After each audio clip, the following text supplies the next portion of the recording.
और अब खबर कश्मीर की, जहां इन दिनों जमकर बर्फबारी हो रही है। आज भी श्रीनगर में सुबह से बर्फबारी का दौर जारी है। कई घंटे से मौसम का नजारा बदला हुआ है। इसका असर तापमान में भी महसूस किया गया। पारा लुढ़का है। जम्मू कश्मीर की पुलवामा, कुलगांव, शोपिया, गुरेज और अन्य हिस्सों में भी ऐसा ही हाल है।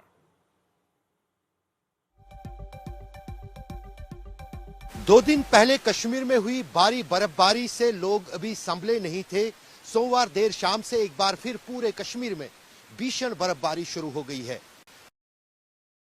इस मौसम की पहली बर्फबारी है। पिछले दिनों जब घाटी के सभी मैदानी इलाके और पहाड़ बर्फ से सराबोर हुए थे, तब श्रीनगर में बारिशें हुई थी। लेकिन सोमवार शाम से अब श्रीनगर शहर में भी तेज बर्फबारी शुरू हो गई है। मौसम विभाग ने पहले ही ये आशंका जताई थी कि सोमवार से एक बार फिर कश्मीर का मौसम बदल जाएगा और वही देखने को मिल रहा है।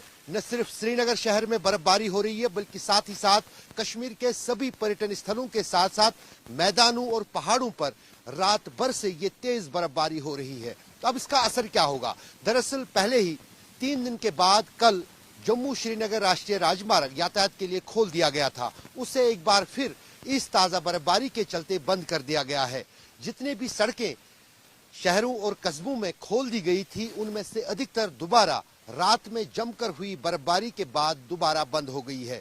हमें इस वक्त जो जानकारियां मिल रही हैं, सुबह सुबह रात के दौरान गुलमर्ग में 1 फुट से ज्यादा और बर्फ जमा हो गई है और उसी तरह बडगाम के अधिकतर इलाकों के साथ साथ दक्षिणी कश्मीर और उत्तरी कश्मीर में भी जमकर बर्फबारी हो रही है। इस बर्फबारी से न सिर्फ तापमान में गिरावट आई है दिन के तापमान में, बल्कि साथ ही साथ अब श्रीनगर शहर में भी चलना फिरना मुश्किल रहा है। प्रशासन की तरफ से कोशिशें की जा रही है कि सभी सड़कों से बर्फ के साथ ही साथ बर्फ हटाया जाए, लेकिन अगर दूर दराज इलाकों की बात करें तो उनके लिए अब ये बर्फ कहीं न कहीं मुसीबत बन रही है। मुजफ्फर अहमद के साथ अशरफ वानी, श्रीनगर आज तक।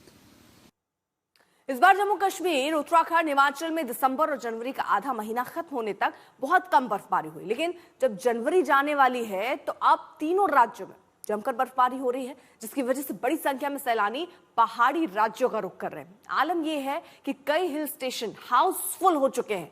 पहाड़ी रास्ते पर लंबा लंबा जाम लगा हुआ है। होटल में बुकिंग मिल नहीं रही है, फिर भी पहाड़ों पर सैलानियों की बाढ़ सी आ गई है। और इधर बर्फबारी से मैदानी इलाकों में भी ठंड और ठिठुरन बढ़ गई है।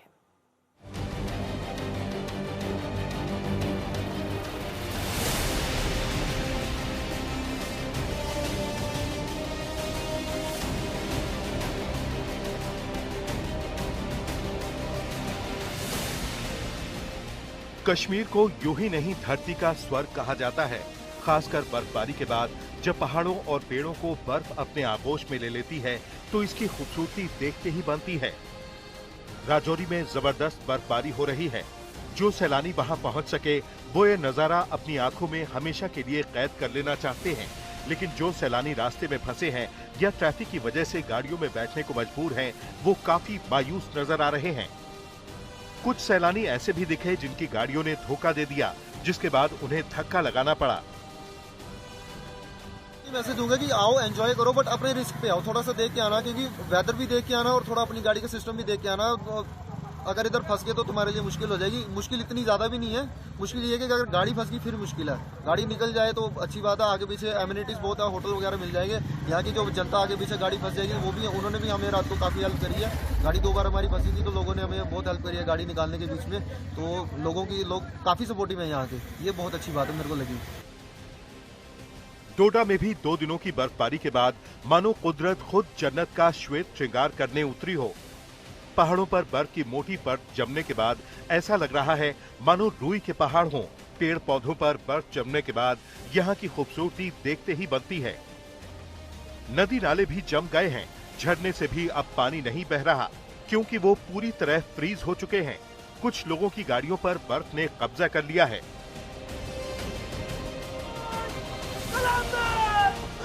डोडा के भद्रवा में बर्फबारी के बीच सीआरपीएफ के जवान तिरंगा फहराते नजर आए।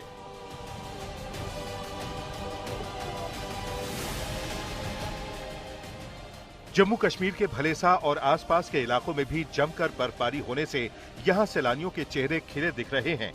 वहीं स्थानीय लोगों को मुश्किलों का सामना भी करना पड़ रहा है। वहीं श्रीनगर में भी भारी बर्फबारी के बाद बीआरओ ने जोजिला पास को फिर से खोल दिया। किश्तवाड़ में भी पहाड़ियां बर्फ से ढकी नजर आ रही हैं। लगातार बर्फबारी के बाद निचले इलाकों में भी ठिठुरन बढ़ गई है। इसी तरह उत्तराखंड में भी काफी देरी से बर्फबारी शुरू होने से सैलानियों की बाढ़ सी आ गई है। बर्फबारी के बाद औली में पर्यटकों की भीड़ लगातार पहुंच रही है। कई जगह रास्तों में जाम लगने से सैलानियों को मुश्किलों का सामना करना पड़ रहा है। धूप खिलने के बाद औली में पर्यटकों का जमावड़ा लग गया है। बर्फ से पटी औली की वादियों को निहारने दूर दूर से पर्यटक पहुंच रहे हैं। औली देश ही नहीं दुनिया भर में स्कीइंग के लिए मशहूर है। हर सैलानी चेयर लिफ्ट स्कीइंग और हाइकिंग का लुत्फ उठाता नजर आ रहा है। औली के स्कीइंग स्लोप पर पर्यटकों की भारी भीड़ देखने को मिल रही है। मौसम विभाग ने 27 और 28 जनवरी को पहाड़ों में बारिश और बर्फबारी का पूर्वानुमान जताया है। ऐसे में मौसम भी करवट बदलता नजर आ रहा है। वहीं जोशीमठ में भी पर्यटकों की संख्या में लगातार इजाफा होता जा रहा है।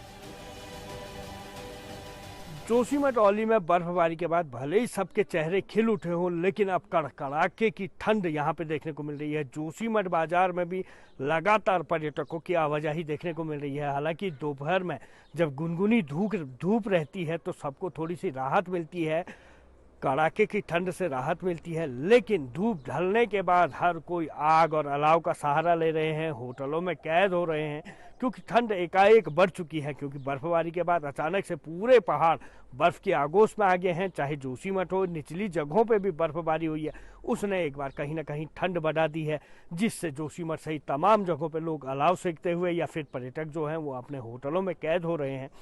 फिलहाल एक बार फिर से बर्फबारी का पूर्वानुमान मौसम विभाग ने जताया है, तो आने वाले दिन और भी ठंडे और बर्फबारी के देखने को मिल सकते हैं।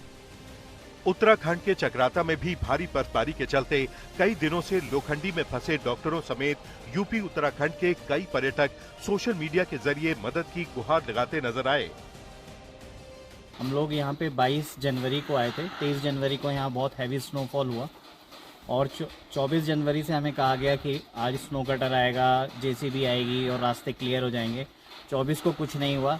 25 जनवरी आज भी कोई स्नो कटर और उसका हमें पता नहीं चल रहा है जेसीबी कब आएगी, कब हम लोग यहाँ से जा पाएंगे। लाइट भी 23 तारीख से कट है, लेकिन हम लोग यहाँ फंस गए हैं, निकलने का भी कुछ